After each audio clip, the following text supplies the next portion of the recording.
Саламатсыңарбы балдар? Азыр биз адабий окуу сабагынан 4-чү чейректеги 10-чу сабагыбызды баштайбыз.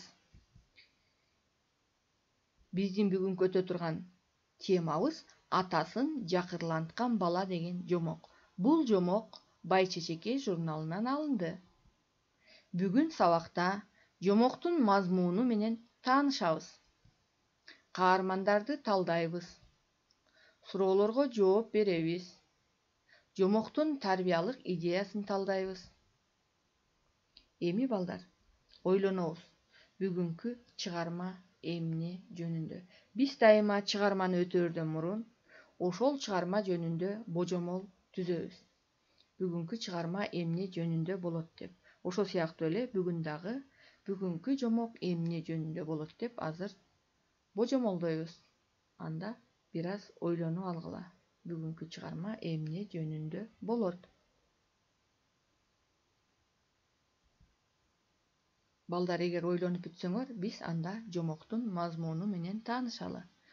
Атасын жакырланткан бала. Илгери эмес, азыркы эле заманда бир бала болуптур. Ал ата энеси менен бир кыштакта жашачу. Чакан үй-бүлөнүн колу малдан кур болбой, орточо тиричилиги бар экен. Короо жайы деле, ичкен ашы деле элдикиндей. Бир гана элдикиндей эмес, жалгыз уулу боло турган. Ал бар болгону кызылдай жалкоо, эринчек. Элге зыяны жок болгон соң мейли да, дээрсиңер кээ бирөөңөр. Бирок анын зыян кесепети элге аябай тийди. Кантип? Энеси байкуш күндө ыйлактайт. Садагаң болоюнум. Туфлиңдин боосун чечип кий. Апкытын айырып бүтүрдүң. Балдар, ушул жерден сөздүк ишин жүргүзөлү. Апкыт деген сөз бул бут кийимдин арт жагы апкыт деп аталат. Чечип отурганча качан деп моюн толгойт уулу. Эринчекке айла барбы? Күч менен зордоп кийип отуруп, жарым жылга жетип жетпей туфлиси жарактан чыгат. Атасынын кабагы бүркөлүп, кайра туфли сатып келет. Бул жолу боосу жогунан алып берди. Аз күндөн соң ал бут кийимде ак жулук боло баштайт.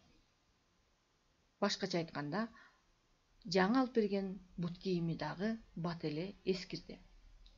Туфли менен футбол ойносо, таш тепсе, ал кантип түтмөк эле? Алдыңа кетейин. Уулум, өтүк май тигинде турат. Майлап алсаң боло, кебетесин кетирбей. Энеси дагы жалынат. Майлап отурмак белем, деп ыңгыранат уулу адатынча. Буга китеп дептер сатып беребизби же ай сайын бут кийим менен шым көйнөк сатып беребизби? Кудай ай, шымынын бак элеги күндө эле ылай, баткак. Кебетеси да кетип бүттү, деп энеси атасына арызданат. Атасы энесине арызданат. Көктөмдө туулган эгиз козунун убалы да ушунда. Бай болгур. Жаңы туулган козуларды жерге жаткызба. Жер сыз, өпкөсүнө суук өтүп майып болуп калат десем, Тилазар неме ойноп кетиптир. Балдар, Тилазар деген бул тил албаган бала деген сөз. Башкача айтканда, атасынын малды кара дегенде карабай ойноп кеткен. Эгиздер аман болгондо азыр токту болуп калбайт беле? Айтор чыгашанын эле үстүндөбүз. А былтыркы музоочу? Энеси, Кудай кылса кубарыңдын акысы барбы? Дегендей башын чайкап койду. Былтыр атасы ооруканада ноокастап жатып калып, энеси ага тамак жеткирип кетет. Үйүндө уулу калат. Тегеренейиним, унутпасаң, музоонун аргамжысы узун. Балдар, ушул жерде аргамжы деген сөзгө сөздүк ишин жүргүзөлү. Аргамжы деген бул аркан деген сөздүн синоними. Ойноок неме чалынып өлбөсүн. Тез-тез карап кой, уктуңбу? Деп улам эскертет энеси. Уктум, дейт уулу велосипедин минип жатып. Өлүп эмне? Өлмө келиппи музоого? Энеси чыдабай ооруканадан тез эле кайтты. Уулунан дайын жок. Айтканындай эле аргамчыга чалынган музоо тырайып жатат. Мойнуна оролгон жиптен бошоно албай муунуп калыптыр. Улгая түшкөн ата эне баштарын төмөн салып, капаланып диванда отурушту. Биз да алардын муңайган маанайын көрүп ойлонуп калдык. Адам үмүтү өчпөйт эмеспи?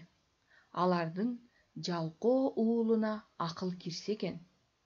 Атасы ыраазы болуп, азаматсың уулум деп айтаар күн ылдам эле келсе экен. Биз да ошого күбө болсок деп ойлоп койдук, деп биздин бүгүнкү жомогубуз аягына чыкты. Эми балдар, силерге суроолор. Биринчи суроо: тил албаган баланын ата энесине кандай зыяны тийиптир? Экинчи: анын жалкоолугун эмнеден улам билсе болот? Үчүнчү: жалкоо, тил албас бала бир күнү акылына кирет деп ойлойсуңарбы? Төртүнчү: ата энени кантип жакырлантууга же байытууга болот? Бешинчи: жомоктогу баланын кебетесин, кийимдерин сүрөттөп айтып бергиле. Алтынчы: балага мүнөздөмө бергиле. Жетинчи: жомоктун тарбиялык идеясын аныктагыла. Сегизинчи: жомоктун мазмунуна туура келген макалдардан тапкыла. Эми балдар, сабагыбызды жыйынтыктайлы. Мен силерге кичинекейиңерден ата энеңердин, улуулардын айткан акыл насаат кептерин туура кабыл алып, акыл эстүү, адептүү болгула деп сабагымды жыйынтыктамакчымын. Эми силерге тапшырма. Жомокту көркөм окуп, берилген суроолорго жооп бергиле жана жоопту WhatsApp аркылуу видео менен мугалимиңерге жөнөткүлө. Анда эмесе биз сабагыбыздын аягына чыгалы. Эмки сабактан жолугушканча саламатта болгула.